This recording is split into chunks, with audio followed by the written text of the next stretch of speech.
Russia launched hundreds of drones and missiles at Kyiv and other parts of Ukraine early on Sunday, killing at least 4 people and injuring dozens in one of the most sustained attacks on the capital of Ukraine since the full-scale conflict began in 2022.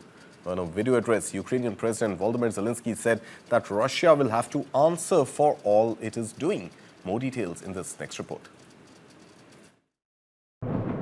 Residents in Kyiv awoke to booming explosions and blaring emergency sirens as Russia launched one of its most sustained attacks on the Ukrainian capital in the war. It killed several people, authorities said, and damaged homes and a hospital.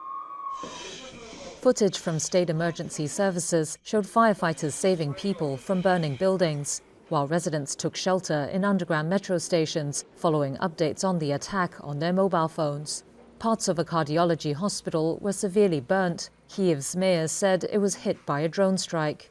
Some residential areas were left in ruins, with people facing a large-scale cleanup of the debris. Ukraine's military said Russia sent more than 590 drones and nearly 50 missiles across the country overnight, but that its air defenses shot down most of them. The military said the main target of the strike was Kyiv. The attack also prompted neighboring Poland to close its nearby airspace and scramble Air Force jets until the danger had passed. President Volodymyr Zelenskyy said it lasted more than 12 hours and struck several regions, including the southern city of Zaporizhia. Footage from there showed bloodied civilians and destroyed homes.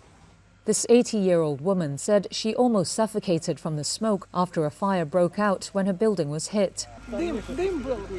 It was smoky. I started to go down, and a neighbour from above ran downstairs with a flashlight, so I followed him.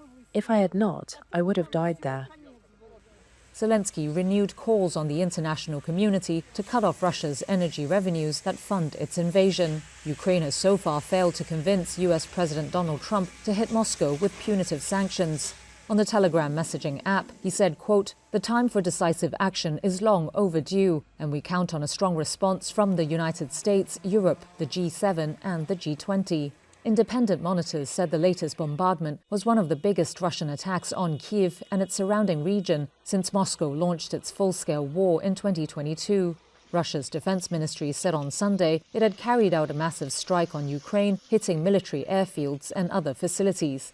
Moscow has denied targeting civilians in its war in Ukraine, although thousands have been killed and residential areas extensively damaged by its attacks.